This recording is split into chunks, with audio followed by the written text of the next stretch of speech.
And so what I'd like to do, I'm going to hold up my phone here to the microphone. Joining us now on WFLA Now is attorney Pat Reilly.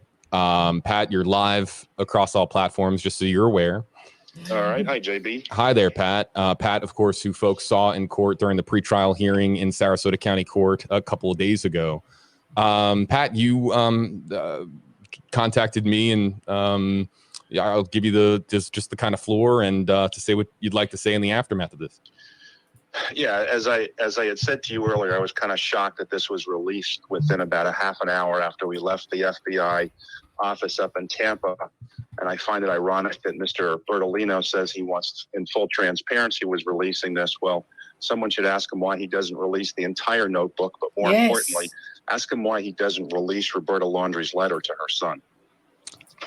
Oh, my word. Sorry, I'm going to pause every now and then because I'm like, what? Like, yes, exactly. Why? I'm like listening with, as I said, 3 screens, phones here, everything. Why don't they release this? So Bertolino released it. This was a move by Bertolino. Okay, speculatively, based on what they're saying. Why does he not release the whole notebook? And why not the letter? Look at Walt's face. From Roberta, okay? A letter to her son. So Roberta authored a letter to her son. Can you explain more of what you're referencing here? Because this is news to us. Well, the letter has, Mr. Bertolino has the letter. I don't have a copy of the letter, but the letter appears to be written to Brian after Gabby was killed. And there's some pretty extreme things that she said in there that, without having the letter here to quote it, I don't want to say, but I will simply tell you that there's some pretty extreme things that were contained within that letter. When was this letter authored by Roberta Laundrie, and where is the whereabouts of it now? What can you tell us about it from those questions?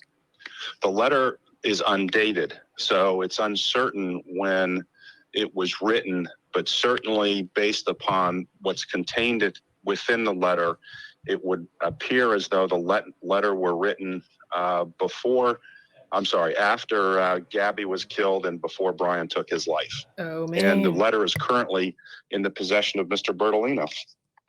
Was that one of the items? I will tell you, by the way, that on the envelope that contained the letter, the words "burn after you read this" were written. And who authored those words? I'm just trying to be as precise as I can. Roberta Laundrie. And again, that was written and that was delivered to whom? Brian. And burn after reading this, was that also found in the dry bag or what? Why was it not burnt? Where's the letter? Where did they find the letter? What? Is that when the FBI swarmed the house, they found the letter? What? But wow, I know, right? You guys are like, what? This is heating up. Was this one of the items that was retrieved today from the FBI, Tampa? And yes. And is this, you have alluded to me in multiple phone calls, Pat, about evidence that you have to back up the allegations that you have made in the civil lawsuit. Is this one of the pieces of evidence that you've been alluding to for so long? Absolutely. Awesome. And where does the letter fit in to as far as this story that we are now learning of, with Brian's words, his final words as revealed in the notebook? Where does the letter fit in relation to the story in the notebook? I don't know that the letter necessarily fits in with the story of what's in the notebook. I'm simply responding to Mr. Bertolino's suggestion that he's trying to be transparent, but he's picking and choosing what he wants to be transparent about. So, of course he is, because that's what he does, right? And remember when we were saying, what if someone else helped write this notebook, the rest of it? Look, for Roberta to say graphic things, a lot of things, whatever was in the letter she wrote to her own son. And yes, I'm scrolling your channel, credit WFLA all the way. Whoa, to think that she's not capable of finishing this notebook. Of course she is. I'm just saying we need a thriller. Exactly, Tracy. We need a thriller. If you are an OG and you were a part of the first 568 people that were subscribed to my channel back in the days when we had 18 people on a live stream, we need a thriller. It's an inside joke. It basically means we need a trial. Yes. Okay. So this is now you believe, of course, that this was released by Stephen, or I don't want to put words in your mouth. Ooh. Do you believe that this was released by Stephen Bertolino as a chess move in the civil lawsuit? I candidly don't know why it was released by Mr. Bertolino. That was a question that I've been pondering since it was released. I don't know if it was released in an effort to try to find some kind of sympathy for Brian because of what's contained in there. I don't see that. If he's trying to garner sympathy, I don't think that's going to work because it's an admission that he killed her. And even more so, if this was the woman he loved and there's supposed to be some sympathy, he left her body there and told no one where she was, or at least not my clients where she was. What, one more. I would hope the judge has this information, but I don't know, because this is what would be presented if this goes to trial, right? To jury trial, which is only set for like August next year. Man, I hope it does. I really hope it does. That information needs to come out, meaning just like, don't even try to trick us anymore, Bertolino and Laundries. We're done with all these tricks, okay? People like this need to be held accountable. You can't just trick and cherry pick and just put out what you want to put out and not the whole thing. Burn the letter after you read it. Imagine it. More time. The cover of the envelope, according to you, did you see this envelope today at FBI Tampa? I did. And again, it said what? Words to the word, and this may not be the exact words, but it was burn after you read this. And it was a letter that Roberta was giving to Brian. Yes. And so burn after you read this. Why would in your words, why would a mother deliver that letter to her son? This is a family that was on vacation together after returning after Brian returned home. Can you provide some clarity as to why Roberta would say that to her son and do so in the form of a letter? I mean, they're communicating, I'm sure. I mean, Brian returned home to Northport. He's returning back and living under the same roof as his mother and father. So then why would this letter exist? Yeah. I don't know if that letter was written before or after he came back to Northport. But there was the most I want to say is that there was an offer to assist Brian with some things in that letter. An offer to assist? What, probably to leave the country, right? An offer to assist, but why is she writing it? Which still leaves me to speculate that after they went camping at Fort DeSoto, that Brian didn't go back home to Northport, Florida, that he went with Cassie. That was my theory from the beginning. That from Fort DeSoto, he went straight to either the preserve or to Cassie's house, then the preserve. Yep, that's what I'm thinking. And somewhere there, I don't know, where would he get the letter? Like at what point, timeline-wise? Whoa. Brian with some things in that letter. You have alluded to, Pat, and it's written in black and white in the lawsuit. You have made the claim that Chris and Roberta Laundrie attempted to help their son Brian flee the country. Is that a part of this letter, this note? No, that's not a part of the note. Not to my recollection, no. Because we're now getting some different, you know, I'm just trying to figure out exactly where this factors in and where this fits in, because we have the allegation, the civil lawsuit, that they were trying to help him get out of the country, but now this burn envelope letter is part of the equation. So I'm just trying to figure out exactly where this all fits in chronologically and how it fits into the relationship that existed between Brian and his mother.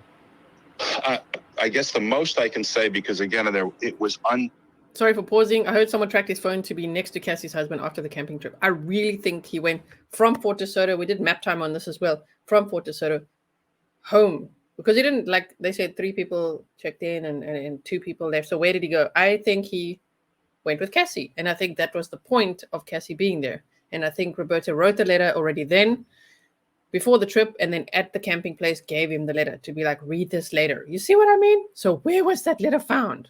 Huh? Where was that letter found? Why did Bertolino even mention this letter? Yeah, Bertolino didn't mention the letter. From my understanding, Bertolino released these notebook pages, which now the Petito lawyer, Pat Reilly, says isn't even the entire notebook contents, which is very interesting. And he's like, why doesn't he release the letter then? So, ooh, that's so interesting. Oh, my word. Dated. And so I'm guessing when the letter was actually written, again, I'm fairly certain it was between the time period of Gabby's passing and then Brian committing suicide. So I don't know the exact date it was written. Yep. I don't know when it was delivered, but it was found on Brian, or actually it was found in the van when he came back. So I'm led to believe. The letter was found in the van?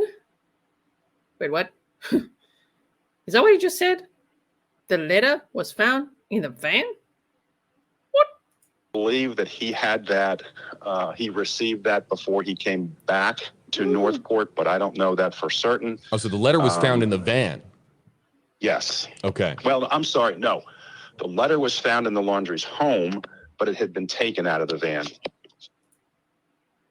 That is weird stuff. I do not understand. Okay. The letter was found in the laundry's home, but it was taken out of the van.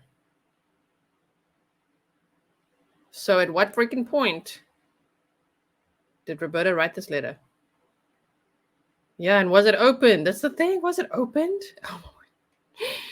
This is so crazy. Oh my word. From the van and before he came back. Now it's going to bring up that speculation of Cassie being out there. Remember that? As in, I mean, out at, what is that? Jenny Lake, huh? Near Spray Creek, that Jenny Lake area. Oh my word. I didn't think that was Cassie, but now I'm like, what? Was it though? How did he get the letter? Oh my gosh. Gotcha. Okay, so now according to Pat Reilly, of course, who we're on the phone with here on WFLA now, there's this the presence of this letter that exists. Pat, did you read the letter today while you were with FBI Tampa? I did. What can you tell us about it other than what it said on the cover of the envelope? Yes. I can tell you that the letter contained an offer from Roberta Laundrie to assist Brian Laundrie. And you won't tell us what? I prefer not to say exactly what it said until I have the letter in front of me, or you have the letter in front of you and you can see exactly what it says. To assist Brian in something. But again, this was found and was taken from the van, but found in the laundry home. So it's likely dated at some point before Brian returned home to Northport, or at least in that time window. So you're alluding to, and you're not telling us what it is, but you are alluding to Brian being offered help by his mother, Roberta, to do something that we're not being told what that is at this time. And like Jody's like, even JB's confused. We're just like, what? Because it just gets more and more and more evil as we go. I mean, this is shocking up to me. Was it, who said just now? Yeah, was it Miss Stewie? No, Ronna, I think you said. You're going to be up all night, probably. Sorry, mods. I know this is very, very, very overtime. I just want to finish this call with the lawyer, and then we'll call it a night, and then we'll come back another time to discuss all this, okay? Even if we have to do it on Sunday. I don't care if there's stuff there. Screw the 1 year milestone. We'll talk about this. Stefan, thank you for your 2 Swiss franc. Swiss francs. It's Swiss francs. CHF. Yeah. Thank you so much. Thank you, Stefan. Okay. Correct. Okay. I know. You said to help with something. So what is the something? What is it? To help hide Gabby's body? To help him unalive himself? What are we talking about? What are we talking about? Your reaction to this story that Brian left behind. I'm sure by now, of course, you have read the 8 pages of the notebook. I'm sure by now that you and your clients have had an opportunity to at least process it. What do you make of Brian Laundrie's story that it was that he heard a splash, a scream, that she was... all that nonsense. Thank you, Petey Notterman. Thank you for your 20 euros super sticker. Assisting taking his life. That's what I'm wondering. That's a weird thing to assist with, right? To be like, I'll help you with that. Man, Chris, you missed so much. Brian Laundrie's notebook. Alleged notebook stories out. It is crazy. I've been live for like 2 hours and 5 minutes and an hour on Popcorn Planet just talking about this. It's crazy. Cold, and that he was told by her not to leave her side and to stay by the fire, and this story that has been presented by Brian and his final words to the world.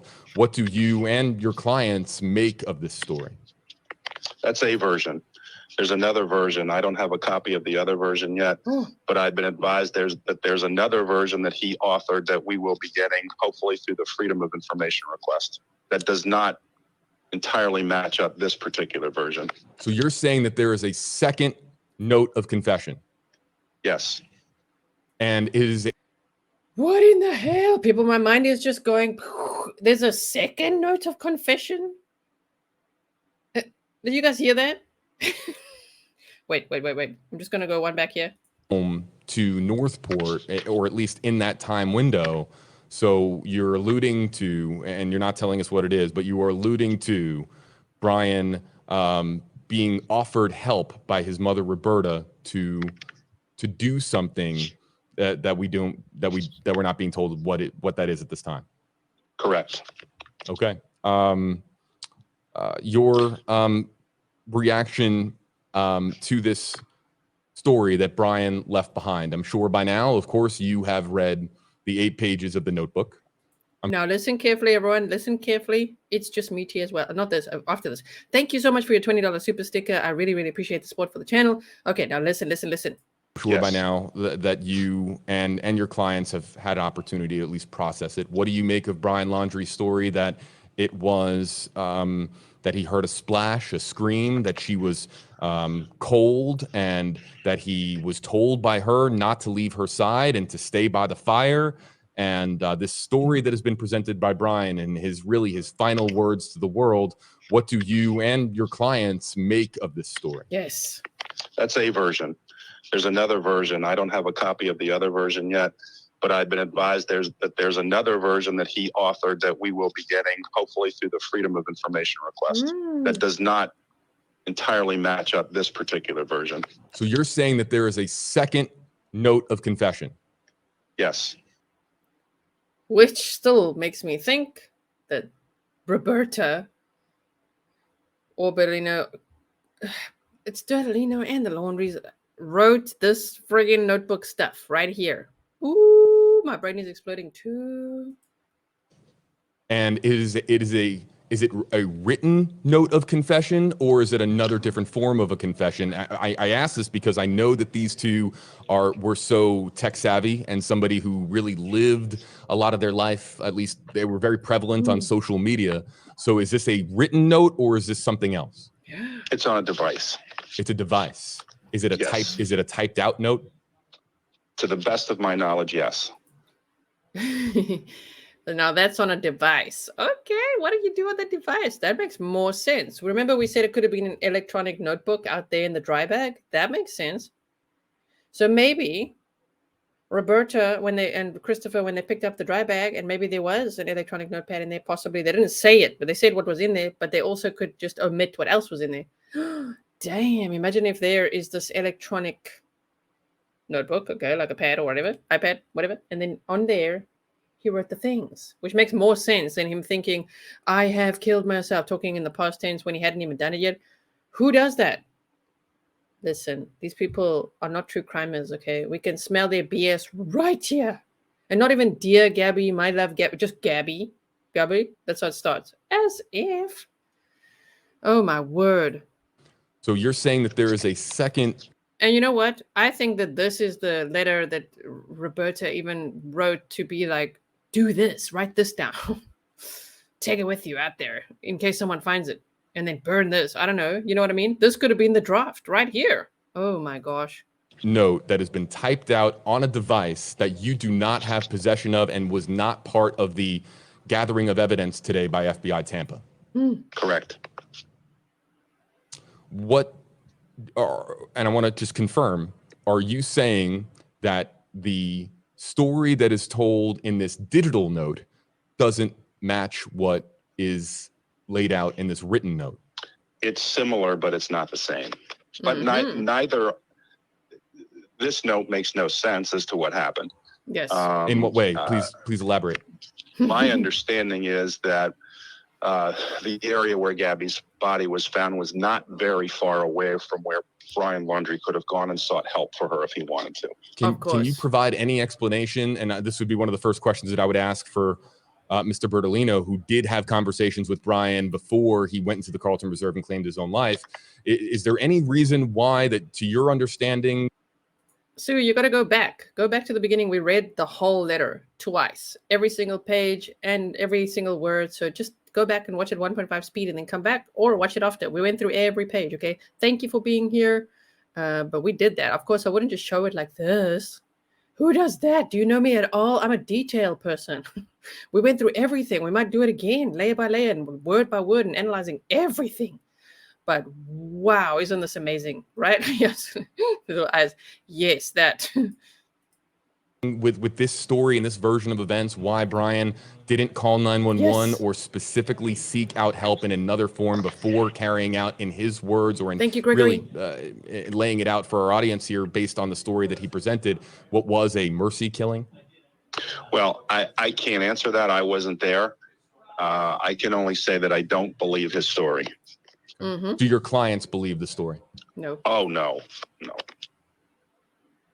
Where does this fit in now legally, Pat? Going forward, you and I had conversations earlier this week about how this was just coincidence that the pretrial hearing, the hearing on the motion to dismiss, was on Wednesday, and that just by pure coincidence that today, Friday, the 24th, June 24th, 2022, that today was the day that you and Bertolino were at FBI Tampa to pick up and receive this evidence. Where does this now fit into the legal picture as far as the civil lawsuit? There are so many people around the world who have been clamoring justice for Gabby, and so many people around the world that have just been clamoring for the truth overall. So where does this now, we're getting a lot of new information today. We're hearing the new story that has been presented by Brian Laundrie in his final words in the notebook. You're now talking about a letter that exists between Roberta Laundrie to her son with some aggressive language on the envelope of that letter. And then also as well, now a digital note that you says partially contradicts the written note that we have presented in front of us today. So where does this all fit into the puzzle that is the civil lawsuit? I think it's too early to tell. I want to wait until through the discovery process we have all of the information, and we have the freedom of information. We get our documents through the freedom of information request, and then I'll be in a better position to analyze where it all fits in. I have submitted a Freedom of Information Act request as well. Are we on? Oh yeah, go JB. He's like, I have submitted it as well. Nice. Okay, keeping our eye on JB. Brian entered. We're keeping our eye on WFLA and News Nation, right? What? Imagine it. Whoa. I think we're definitely gonna. We'll have to get some more protein bars, guys, because I think this case just got wild again. Are we expecting to hear back on that FOIA? Now that the FBI has released that evidence, are we in an accelerated timeline to get perhaps some of those FOIA requests responded to? I can't answer that. I can't speak for the FBI. Okay. Pat, with Mr. Bertolino defending, of course, his clients, and of course you advocating for your clients, a big question, of course, that has come into this is, and we were talking about this earlier, is remorse. And whether or not Brian expressed remorse, and whether or not you believe that Chris and Roberta Laundrie have remorse. Stephen Bertolino on News Nation, speaking to Brian Enton the other night, Wednesday night, said that he and his clients have no regrets with how they handled the situation. None whatsoever. So remorse is something that I have asked questions about. I've asked our audience here, and 76% of our audience has said that they don't believe that Brian was remorseful as far as his last words here. Do you believe that there is remorse in the words of Brian Laundrie, and do you believe that there is remorse from Chris and Roberta Laundrie as well? I can't speak about Chris and Roberta Laundrie because, no, I'll certainly say I've not seen any remorse on their part. As far as Brian is concerned, in reviewing this notebook, I'm not seeing remorse in it. I'm seeing a lot of self-pity, but I'm not seeing remorse. What do you think is, what what do you think is the future of this story? We went into this live stream and some people commenting along saying this is over. It's time to move on. Other news in the world that we need to be focusing on. And then, of course, we now get the letter providing this explanation. And of course, these are the cases. That's why we all, including WFLA, we almost live every day. But this is hectic. Oh my word. Have you ever seen a case like this in your life?